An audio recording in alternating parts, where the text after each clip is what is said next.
So, today we're going to go on a journey through an entire financial lifetime, breaking down retirement planning, decade by decade.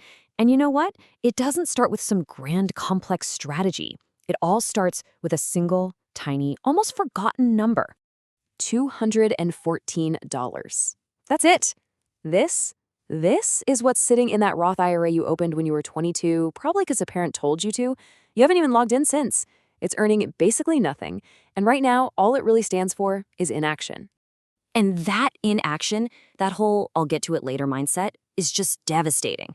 I mean, ignoring retirement in your 20s feels totally normal, right? But the cost just quietly piles up in the background. It is literally the most expensive decision you will ever not make. Okay, so our first stop, your 20s. Let's call this the invisible war. This is the time when your absolute greatest asset is time itself. But every other financial pressure just feels, well, completely overwhelming. And here's the crazy paradox of it all. Your 20s are the decade you feel the most broke. Your income is at its lowest, and it feels like you have absolutely nothing to spare. But it's also the decade where every single dollar you invest has the longest possible runway to grow. The potential for compounding is just massive. So let's just imagine this for a second. You somehow managed to scrape together $5,000 at age 22. And let's be real, that feels like a mountain of money, a huge sacrifice. You invest it, and then you just forget about it. You don't touch it. Well, that same $5,000, left completely alone, could turn into $160,000 by the time you're 67. And that's not some motivational quote. That's just cold, hard arithmetic working for you 24/7 while you sleep. It's the perfect illustration of why starting early is everything. So, the most important thing in your 20s is just to avoid the huge mistakes. And the biggest one of all, not putting enough in your 401k to get the full employer match. I mean, just think about it. It's a guaranteed 100% return on your money. Turning down that free money isn't just a missed opportunity, it's an active financial loss. So, after a few years of being disciplined, you finally hit that first big milestone, a $10,000 balance. And look, it's way more than just a number. You've just built the very first gear of your wealth building machine. All right, so you've built the foundation. Now we head into the 30s, where a brand new, really sneaky kind of danger is waiting for you. We call it the competence trap. As your career takes off and your income grows, this false sense of security can be surprisingly dangerous. You want to know the most dangerous phrase in all of finance? It's these two words: probably fine.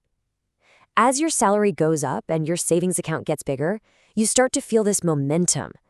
But that feeling is like a drug. It makes you stop doing the actual math. And then it happens, the reckoning. You finally open up a spreadsheet. You project this awesome nest egg over $1,000,000 and you feel great about it.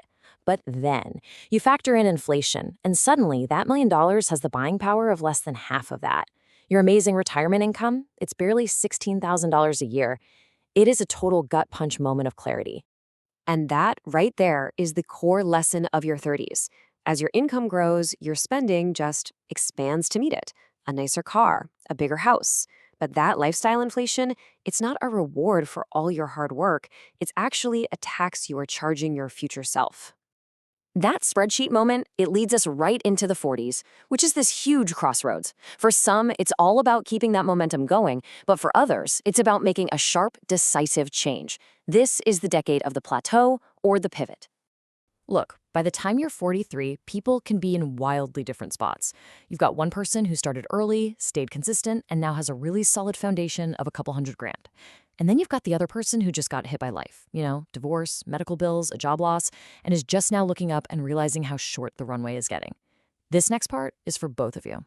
So if you're getting a late start, listen up. The window has not closed, but it demands precision. The plan has to be intense, you get surgical about cutting costs, you find ways to boost your income, and you funnel every single spare dollar into your tax-advantaged accounts, your 401k, your IRA, all of it. The goal is to max out those special IRS catch-up contributions you can make after age 50. And remember this, focused intensity now can absolutely beat years of complacency from earlier. All right, we're entering the home stretch, the 50s and beyond. This is the final push. And the game totally changes now. It's less about just piling up money and more about protecting the wealth you've worked so hard to build. Retirement is no longer this abstract idea, it is right around the corner. And with that closeness comes a new threat, one most people never even think about until it's way too late: sequence of returns risk. Basically, if a huge market crash happens right after you retire, it can do permanent damage to your portfolio. Why? Because you're forced to sell your investments at rock bottom prices just to live. It turns out the order of the market returns matters a lot. So how do you fight it? You build a buffer. It's a beautifully simple solution. You just create a 2-year cash reserve for your living expenses, and you keep it in super stable stuff like CDs or high yield savings. Now, if the market tanks, you just live off this buffer instead of selling your stocks. It gives your portfolio the breathing room it needs to recover. Simple, but so effective. Okay, here it is. The last huge financial decision you have to make: when to take Social Security. And honestly, the numbers don't lie. Waiting pays off big time. Claiming at age 70 instead of 62 could mean over $1,000 more every single month. That's a massive difference in your quality of life. The math shows that the break-even point for waiting until 67 instead of taking it early at 62 is right around age 79. So if you live past that, waiting was the right call. The question really becomes a very personal one then, doesn't it? It's basically a bet on your own longevity. So, what would you do? And all of that brings us here, to the end game.